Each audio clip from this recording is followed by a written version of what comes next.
welcome back to the My Slice of Life podcast with me, Sharon, your Highland host.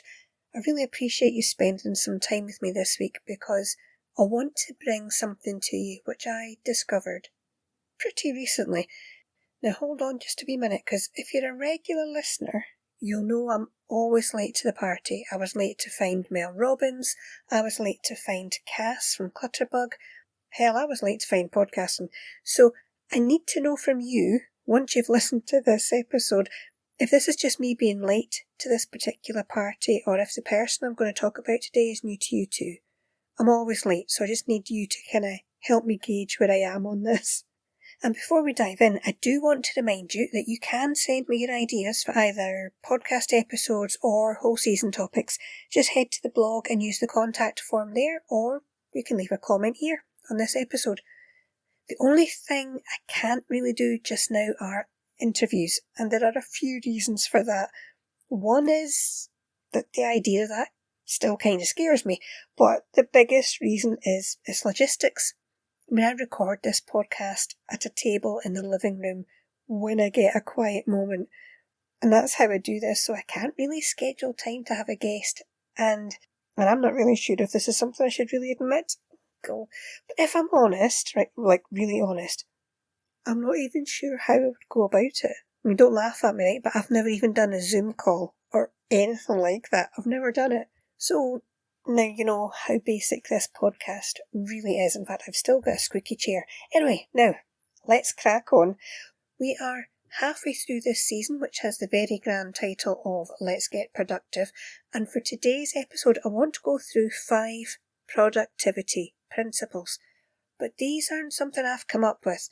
I actually found a video on YouTube and it led me to more videos and a book, and they are all by Mark Manson. So all credit for this topic obviously goes to him. Now, if you don't know who I'm talking about, and I've got the sneaky suspicion you do, but for those who are like me, I'll fill you in just a little. Mark Manson is a writer and podcaster. He has a YouTube channel, and as it says on his website, he gives life advice which doesn't suck. It's good, it just doesn't suck. That's what it says, does exactly what it says. What I like about his work, though, is that it's very straightforward. You won't find it laden with all that psychobabble that has you switching off. There's a lot of humour, so you are kept well entertained. I mean, he talks like he's sitting there right in the room with you. And while I can imagine there are some who will find his swearing a bit much, they're just words. So I would suggest they really need to get over that and pay more attention to the actual content. Don't worry about the words or the packaging. The content is really good. And I like to be entertained when I'm getting information. I don't know about you. I do. I like to be entertained at the same time. Now, having said all that, I made a mental agreement with myself that I wouldn't swear on this podcast. In real life, that's different. But I don't know who's going to be hearing this, so I've always tried to be careful.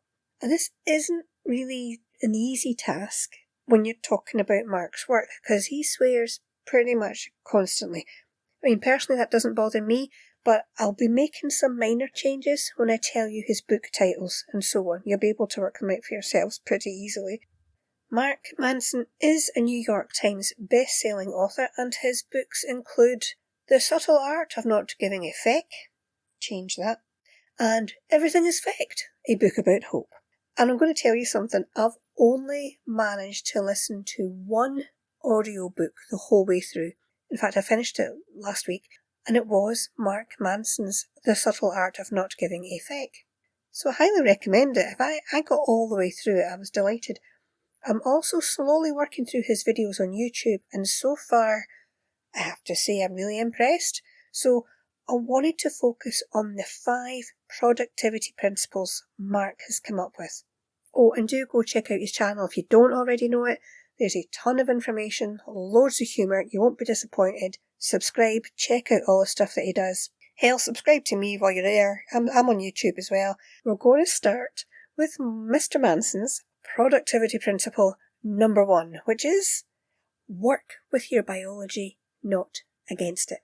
But this principle, it sounds so simple when you think about it, but many people just never do it.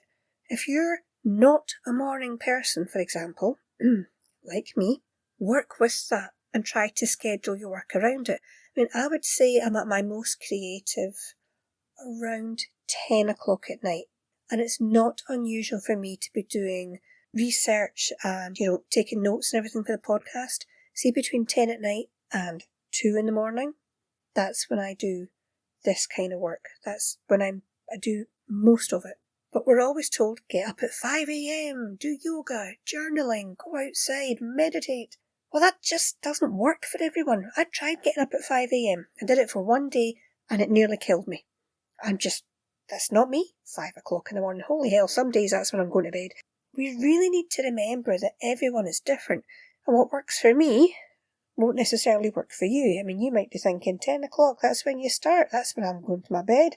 And Mark also points out it's useful to remember that, you'll probably change as you get older. I know I need less sleep than I used to.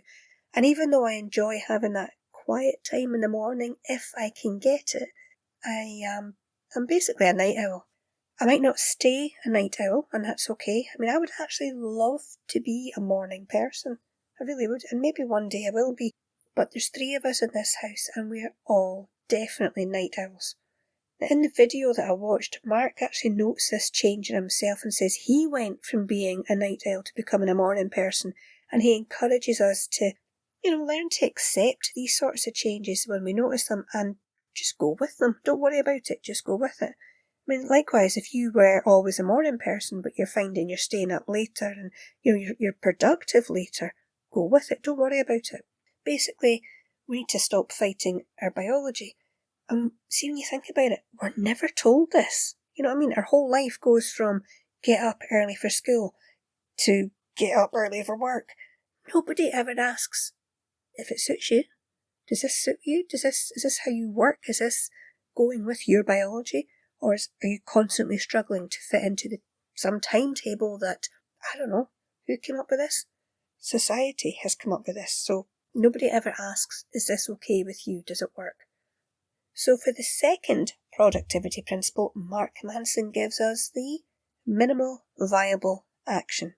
If you caught my last episode about procrastination, this will sound familiar to you. This principle is what Mark's come up with to overcome procrastination. And in his YouTube video he says, and this is a quote, "It's the smallest action that feels completely doable to you in this exact moment." End quote.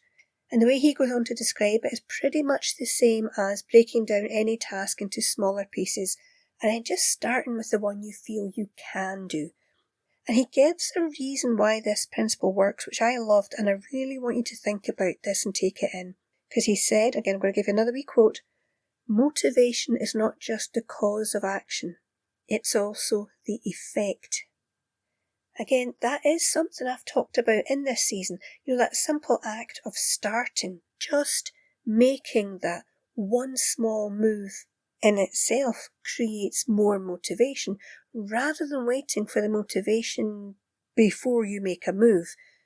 And that's so important for us to remember, especially in those difficult days which we all have, when we're feeling overwhelmed and we're finding that starting anything just feels too difficult.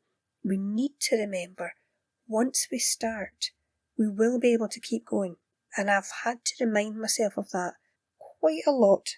Doing this season, it was in my mind to do it for a long time, but there's things coming up quite regularly which I'm finding helpful. So I do genuinely hope that you're getting some useful information out of these episodes, because I'm getting things done. My mental list, my to-do list, I'm actually finding I am more aware, I think, of things I can do to help myself to get the stuff done. So now we come to the third principle of productivity, which is you only improve what you measure. This brings us to some form of goal setting that works for you. And we all know about the SMART system for goal setting, yeah? Measurable is second on the list, so I don't think this is news, but he does bring up an interesting point on this one. The whole idea is that you need to have some way of measuring your progress. So, say you want to answer 5 emails in the morning, you can clearly see when you've done that. If you want to run, say you want to run a mile 3 times a week, You can clearly see when you've done that.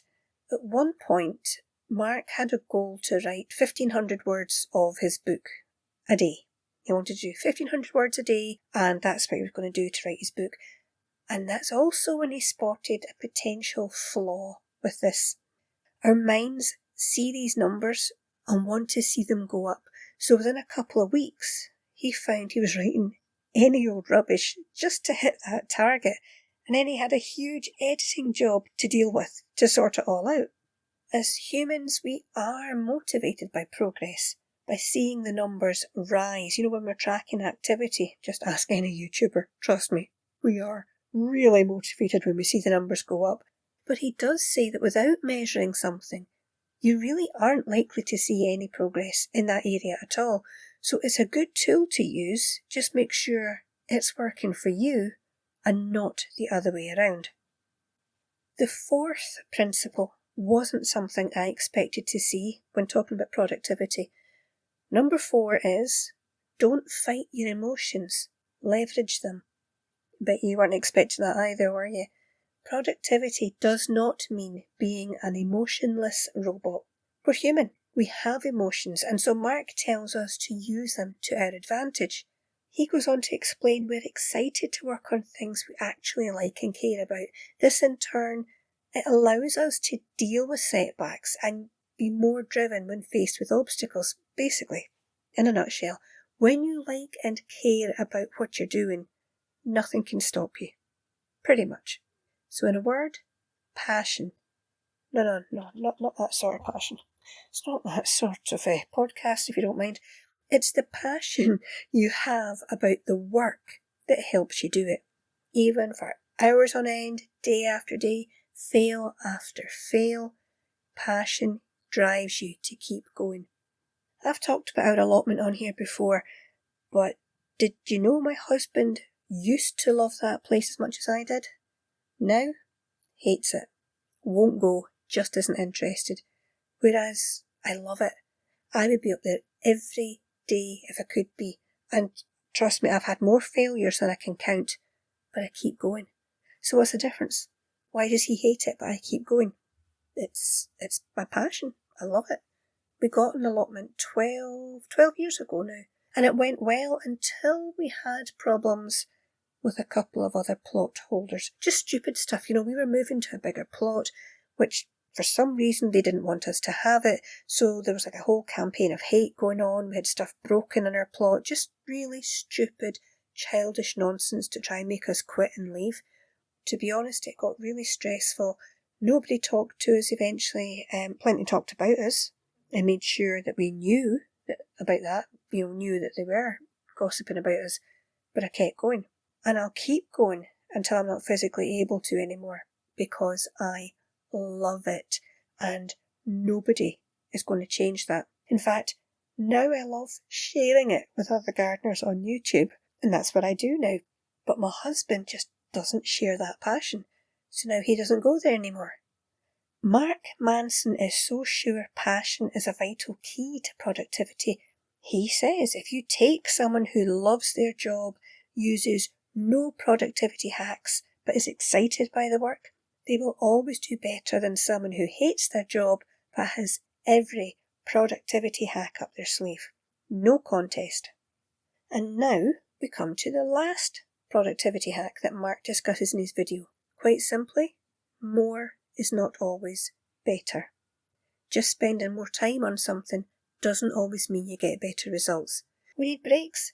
Our minds can't keep going on and keep being productive. It just doesn't work that way. If you were doing something repetitive, like packing things in boxes, then yes, the longer you do it, the more you are likely to do. But are you likely to even do that well for hours and hours and hours with no break? I doubt it. So if we want to see results, we make sure we take breaks and don't work ourselves into the ground. In fact, Mark says that working very long hours could actually produce the exact opposite result to the one you want. The example he gives is that if he spends 4 or 5 hours writing a couple of scripts for his YouTube videos, great. But if he stays there, to write another one and that could take another few hours, and then we start to get tired, and then he wants to write another one. He's mentally exhausted. 12 hours later, he's done. And when he reads that fourth script, it's useless rubbish. He goes on to say that even if you're not making mistakes, you are most likely miserable working for too long, which in turn affects your emotions, and it's a pretty grim situation all round. And it's this sort of attitude to productivity which often leads to burnout. So remember, work, yes, for a specific period of time, and then take that break. We all need it. There's no weakness to that. In fact, the breaks will make us even more productive. So just to recap the 5 productivity principles from Mark Manson. Number 1, work with your biology, not against it. Number 2, the minimal viable action. Number 3, you only improve what you measure.